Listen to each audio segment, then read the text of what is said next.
Une flamme sacrée monte du sol natal, et la France enivrée de salut maréchal. Tous tes enfants d'hiver divinèrent tes bas à ton appel suprême. On répondit présent, maréchal, nous voilà, devant toi, le sauveur de la France. Nous jurons, nous tes gardes. Bonsoir. Les fesses du monde se déversent en nos frontières. Intramuros, ce sont des tonnes de déchets humains qui polluent nos campagnes, les sols autrefois fleurissants de nos villes, les parterres joyeux. La vie est morte. Aujourd'hui, où l'on ne parle plus que de cela, environnement, climat, réchauffement de la plaque tectonique, trou dans la couche de banquise, on omet tout de même de parler de la pire des pollutions, n'est-ce pas? Il s'agit, messieurs, dames, de la pollution du sang européen. Ce plasma, il y a encore un siècle, était relativement pur. On se partageait le même de l'extrémité ouest du Royaume-Uni aux confins orientaux de l'Empire austro-hongrois. Ce sang, d'un rouge presque bleu, était le même partout sur le continent, et les anticorps organiques des nations millénaires et chrétiennes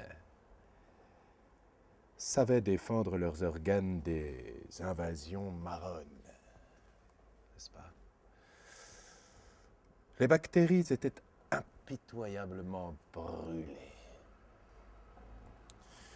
Avec la République est arrivé ce petit plus, cette friandise que nous réservent les droits de l'homiste à toutes les sauces crypto-humanistes, la liberté de penser de la presse socialiste.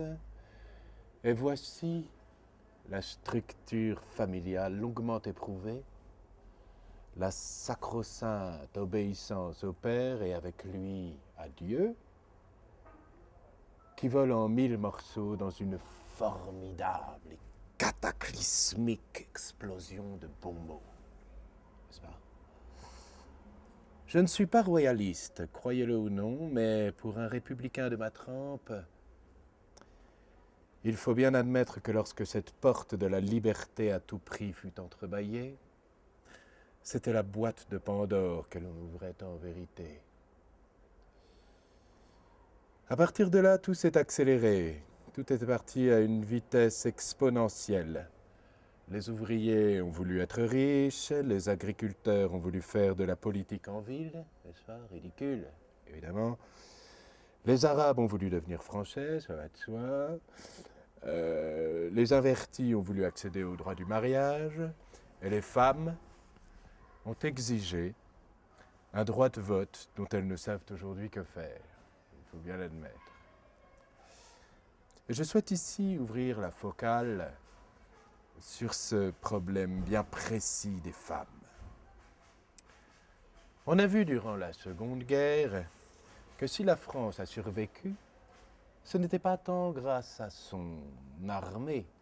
On n'a qu'à regarder le film Indigène pour s'en convaincre.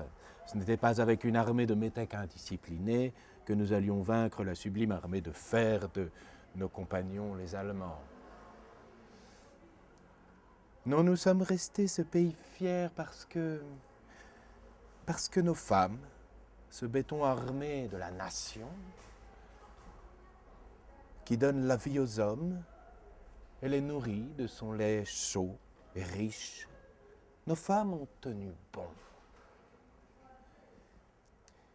Les quelques rares putes ont été tondues, mais la plus grande majorité a continué à enfanter et à nourrir, et à enfanter, et à nourrir, et à enfanter, et à nourrir.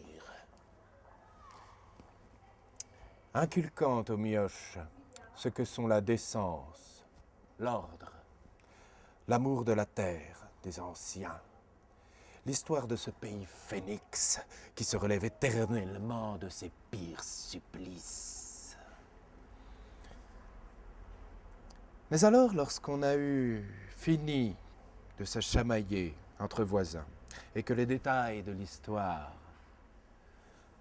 ont été digérés au prix de l'acceptation forcée d'un certain nombre de mensonges qui ne sont pas l'objet de notre discussion de ce soir, malheureusement, les femmes, grisées par cet état de grâce, se sont crues un nouveau droit, celui de voter.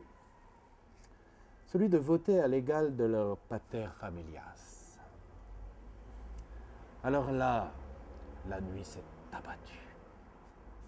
Les traditions, les enfants qui obéissent, les maisons closes, fini toutes ces merveilles qui savaient garder un peuple monolithiquement uni.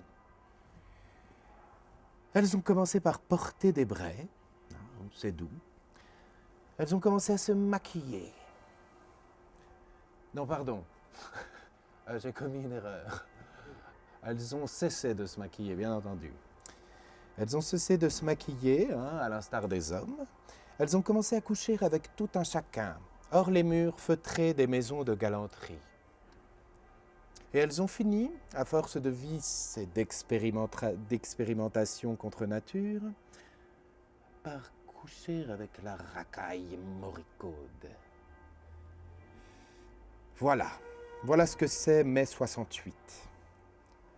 L'avènement de la bête infernale.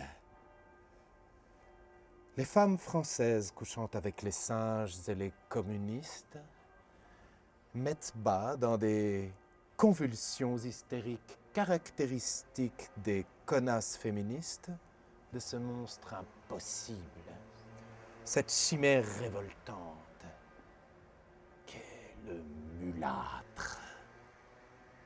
Merci.